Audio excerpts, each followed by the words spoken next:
about P. Diddy, Puff Daddy, P. Diddy. Yeah. Did he do it, right? Yeah. I know you've been heavy on social media talking about it. Business-wise for a long time. Well, that's why it's only business. It was really, away from that, I explained why I didn't hang out with him, right? Because it's a little fluffy stuff going on. It's not your scene. It's not my style. Not your scene. They hug you from the front and the back at the same time.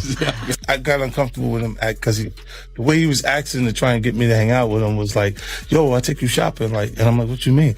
Like, that's something you say to a woman you're attracted to, maybe. Right. It's just weird, bro. Like, and now you start to see a lot of the weird stuff that was there. It looks like it all lines up, don't it? It was not in the closet. It was in front of you and you wasn't seeing it because you see the beards or you see the girls. So you didn't look at them the way it actually is to a degree. Now, like, and when I say people respond, how people respond to things matter. Like the internet will take to it and just go off with it. Meek responds being the uncomfortability. He goes, "Yo, nah, I'll spend $100,000 to find out why my name is in this like this," and it's in it only because he's uncomfortable. You don't hear him talking about French. French was right there. Yeah. Right. Why you get so quiet? You guys make me feel like I'm scared. Well, I mean, it's a lot. There's a lot. No, they see this. You see this. They see this. They see it. Nah, you see this. They won't act like that. Oh, we got nothing to do with that. 50 Cent cranked the tension up another notch in his ongoing feud by publicly calling out multiple individuals he implied were closely connected to Diddy, adding fuel to an already explosive situation. The move wasn't just a casual jab. It suggested that Diddy's rise and longevity may have relied far more heavily on a tightly controlled inner circle than fans were ever meant to see. According to the subtext of 50's remarks, these relationships may have played a key role in shaping Diddy's public image, shielding his brand, and reinforcing his influence behind the scenes. With Diddy currently facing heightened scrutiny, 50's comments reopened uncomfortable conversations about power dynamics in hip-hop, questioning where business partnerships end and personal loyalty begins. The post also highlighted how alliances in the industry can quietly dictate narratives, silence controversy, and protect empires. As the rivalry continues to escalate, it's becoming less about personal insults and more about exposing how deeply intertwined influence, protection, and reputation truly are in the music world. You shopping? Yeah, you see, now Meek is in the same shirt. He's out there in the same shirt. This is not Photoshop. This is stop it, man. Set that up. Look, obviously was not offended by what I was offended by. Guys may say to a girl, you know, like, let me take a shot. See? Damn. They found it that quick. What do you think is happening in the middle? I don't know what's going on. Wow. Because it was like, he was like, yo, you hot now. Now we got to hang out now. Like, you know, like hang out. Yeah. He said, I don't know, man. I take you shopping and I get you some flash and you could give me the hood. And I was looking and I was like, let me just move away from him because I'm going to mess up the way. Certain things, they let it go by because it's Puff. He wasn't like in the closet. He was like in the hallway. All these years, you being the only one calling this out. No, I look like I've been the crazy guy for a long time. They said you're a hater. They said you're crazy. You do this. Yeah. And it's different than when it was 2016. You know, the game has been elevated. As we can tell, there's no expense being spared. We had a Black Billionaires lunch. You understand? Right. And we here together, and we're gonna keep staying together. We getting tighter. You know what I'm saying? And united we stand. And ain't nothing else to us. Black excellence. Look, when Jay signed his contract, the big one was with Beyonce. Mm-hmm. When he signed that contract, the marriage contract, he got trophies. Now those trophies came rolling in, buddy. He started getting Grammys left and right, man. I mean, look, if you look at his career,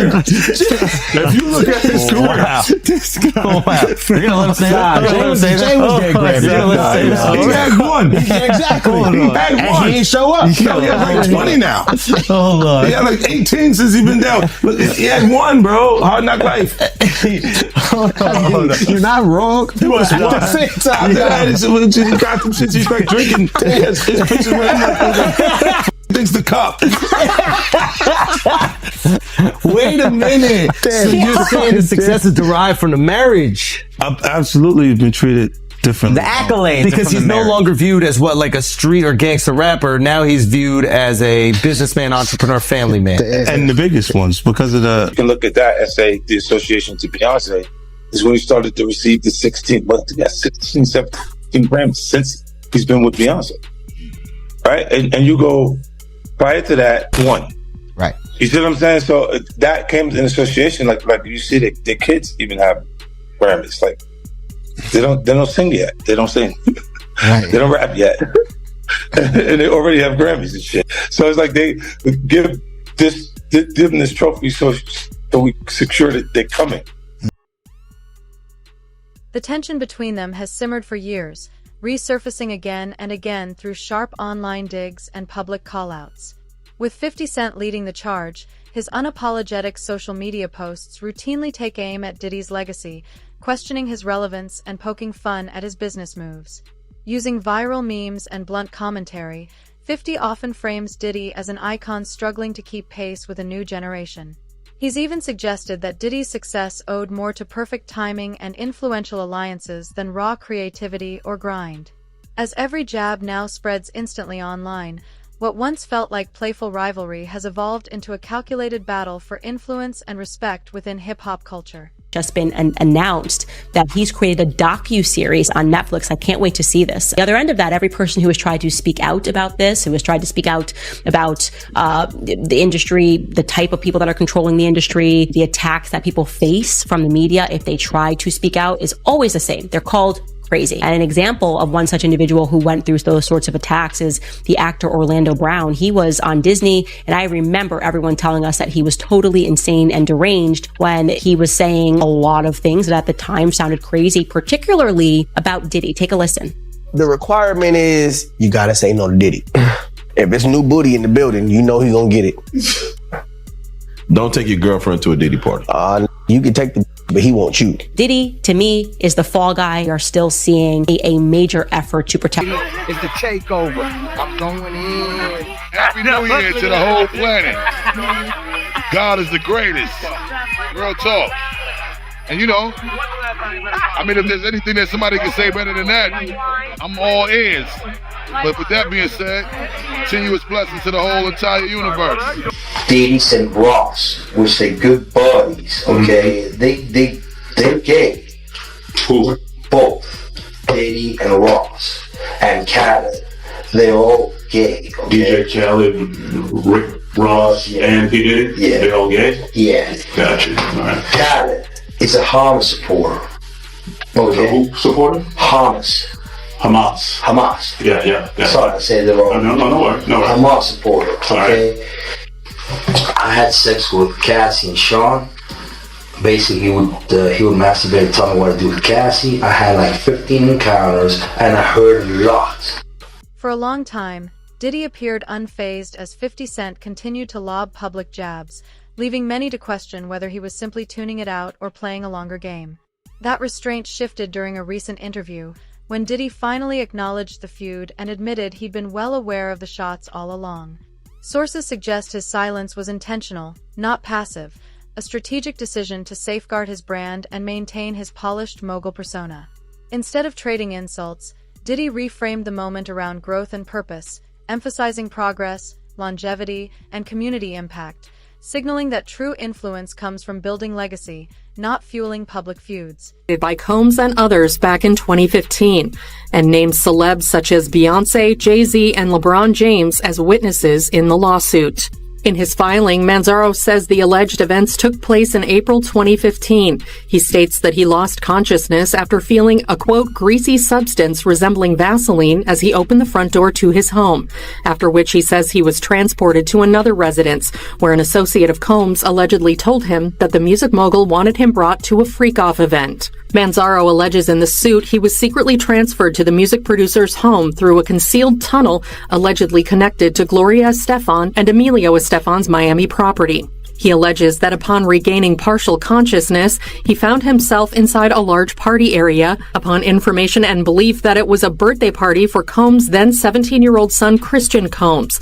There he was allegedly forced to appear in a penis mask. The lawsuit states, Jay-Z and Beyonce Knowles Carter were seated in the room, and upon seeing Manzaro, Beyonce Knowles Carter asked, "What's this? What's this all about? Why is this half-naked white man with a penis mask standing here in front of me?" Manzaro alleges in the lawsuit that he was then forcibly paraded through multiple rooms filled with people who were jeering and taunting him. High-profile individuals, including Jacob Arabo, Jay-Z, Gloria Estefan, LeBron James, and Beyonce Knowles Carter, are identified as witnesses due to their presence or knowledge of the events surrounding the freak-off orchestrated by defendant Diddy. Wow. And freak-off, of course, is something that we've heard many times before, both in Combs' criminal case and other civil cases, to describe these prolonged sexual episodes, usually with sex workers. But Manzaro is suing Sean Combs. He is suing a man named Eric Mejias. He is suing Brendan Paul, who's been described in another lawsuit as Sean Combs' drug mule, Emilio Estefan, who is married to pop superstar Gloria Estefan, and Adria English, who filed her own lawsuit against Sean Combs, claiming she too was a victim of sex trafficking. By the way, it's interesting he's not suing these other celebrities that I mentioned, like Jay-Z and Beyonce and Gloria Estefan, possibly because he doesn't believe their alleged liability amounted to a civil claim, but seems to want to call them as witnesses at a trial, although I have to imagine... Diddy emphasized that he doesn't carry any personal animosity toward 50 Cent, even giving credit to his skill, drive, and lasting influence in hip-hop. However, he did challenge what he sees as a fixation on confrontation, calling out how constant public beef can poison the culture. In his view, endless clashes distract from creativity and dilute the message hip-hop was built on. Diddy argued that the genre thrives when artists prioritize collaboration, mutual respect, and forward-thinking instead of ego-driven rivalries. For him, true leadership means using success to unite people, spark positive change, and uplift communities rather than fueling division or drama. Plus, I said, no, some of that stuff is funny. Some of it's funny. But I haven't addressed any of this publicly, but I just want to say this very clearly. I don't have to do with Puffy, so y'all can stop all their meetings.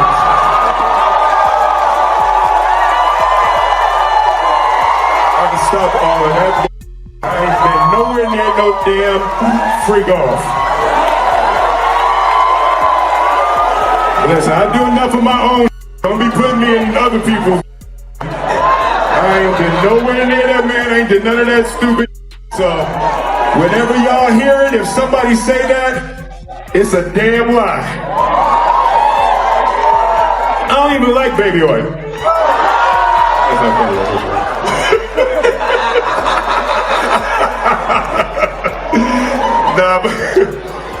but I haven't said that publicly. I just said y'all the first time. I usually don't respond to dumb stuff because it's like people. It's so many things people say, so much stuff, but that one it was y'all was your. Diddy underscored his role in launching and shaping the careers of several of hip-hop's biggest names, while also pointing to his expansive business ventures and philanthropy as evidence of his long-term impact. In defending his legacy, he stressed that hip-hop was built by risk-takers who created platforms for others to rise. While acknowledging that younger audiences may experience the culture differently, he argued that progress should never erase respect for the trailblazers who laid the groundwork. From hit records to groundbreaking enterprises and community initiatives, Diddy maintained that his influence extends far beyond fame, remaining deeply embedded in the foundation of hip-hop culture. Throw out allegations, but you kind of poke fun at them. You just ask questions. You're not worried that it comes back your way? Like people dig up your past and try to pull stuff up? I don't got shit in my past. I'm not. Dude, everybody got a little bit. Look, not that it's real enough. I took a pill, but it was for me to perform better. For her to remember, buddy. I didn't fucking give her a drink so she forget what the happened. What the is going on here, bro? Yes, I took two drinks. I gave me the fucking drug to perform. So she can remember and possibly love me for that. Did it work? What the this is, yo, bro, look, I'm doing pretty good. I'm pretty good. You know what I mean? But I'm just saying, this is the opposite of normal shit that we're talking about, bro. That is why. I don't know why it's so hard for people so just for to people to feel like you would have something or you would have reserved energy because you feel like you was doing it too. This is people that are looking on the separation between their hardships or their the things that they got going on that would be issues, and what a celebrity's issues would be. Wait, what is that? They think all celebrities are doing the same thing. Yeah. Right, and when you see, if I wasn't saying anything, guess what? You could safely say that a person on the outskirts that is not involved in hip-hop culture could think that everybody in hip. Diddy called on the hip-hop world to operate with discipline and grown-man energy, brushing off public beefs as pointless noise that adds nothing to the culture. He urged emerging artists to refocus on sharpening their skills, building longevity, and using their platforms to create meaningful change. His stance was clear: hip-hop advances through innovation, not chaos. Reactions were divided. Some applauded his message as a necessary push toward unity and evolution, while others insisted competition has always fueled the genre's edge. Regardless, Diddy's comments sparked deeper reflection, challenging artists to consider the legacy they're crafting and how they'll ultimately shape the culture. Yeah. Did he do it, right? Yeah. I know He did it. you've been heavy on social media talking about it. He did it. And I'm the only one who's been vocal about this long before it actually. Oh, you've been saying this for a long time now. And then no one was, they're just, why is he saying this? And now it's coming out like crazy. I mean, but I also didn't participate. I also didn't go to those parties. Yeah. So a lot of the celebrity culture that you don't hear saying anything is because they participated to a degree.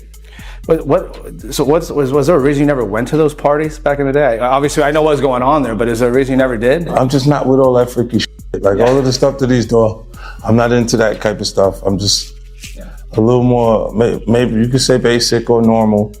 You go into the 90s, and Keefy D said he paid him to kill Tupac. Yeah. So look, you had the craziest accusations. You had TMZ created a docuseries. They went to Tubi, but the series is saying the downfall of Diddy. You're one of the first persons in entertainment to really call out people and kind of have that authority in that, to be able to call people out. I mean, which is pretty amazing. You're kind of, in some ways, draining the swamp of Hollywood. Yeah, I don't have a support system. Not everyone bought into Diddy's composed approach. Some critics felt his response was overly diplomatic, more careful than commanding. They argued that his long silence allowed 50 Cent to control the narrative, shaping public perception before Diddy ever stepped in. According to them, a faster, more assertive clapback could have reclaimed the momentum, proving that Diddy could meet 50's relentless energy head-on while still standing firm in his own power. You have been saying for years that you feel you knew Diddy's character. Right. Yet you said you weren't a part of that lifestyle. You weren't going to the parties. So what makes you so absolutely sure that these kinds of allegations that we've seen against him are true? Well, I'm surprised by the allegations, as surprised as everyone else is. Like, I didn't make the allegations. I didn't tell people to say these things. It comes out, I see it in the news like everyone else. But I did feel uncomfortable with the way you would present the idea of going to these projects. To come party with me. Yeah. And then that swayed me away from it. Just that alone. So you didn't realize as much stuff was coming. Like when I seen today, it was allegations of 3 men that said he drugged them, and it's a long time, to be honest with you. Like when people don't remember being violated for 20 years, it makes me feel a little hard. What are your thoughts on the allegations against Jay-Z? That was interesting. When I was saying things, not knowing exactly what I was saying, but I was going with where's Jay at? He's mad quiet. Like while the Puffy thing was going on. But it's obvious now that his team was being made aware that he was in those allegations also. So I hope it works out, because with his family, the things that go on internally is that those accusations. It's kind of interesting. I think that civil suit turned into a look. They looked at it like maybe it's a criminal situation, right? A little early, and it could have been the same lobbyists and the same people that use their connections to make that happen for Puff. Is that kind of why you was going hard on him the last couple years? Is it because of the liquor situation? Because to be honest, since the situation he's in now, it's kind of like you fell back. You fell back on him. Was this all over the liquor, or you just said? Well, most of that was motivation. That was competing, right? For with brands, and they was ahead of me. Right. Because he had been working on Ciroc and stuff like that. And then integrating it into our culture with Coco Loso and different things with different people connected to it. So Yeah, that's what that was. But if 50 Cent didn't waste a second responding to Diddy's comments, flooding social media with posts laced in his signature humor and razor-sharp sarcasm, keeping the feud squarely in the public eye. He openly mocked Diddy's call for unity, branding it as empty rhetoric, and doubled down on his claim that Diddy has fallen out of sync with today's hip-hop culture. Their ongoing exchanges have become more than fan entertainment. They highlight deeper divides within the genre, between veterans and newcomers, rivalry and collaboration, and the way social media now shapes the story faster than the music itself. At this point, their feud feels less like a personal spat and more like a reflection of what truly defines hip-hop in the modern era.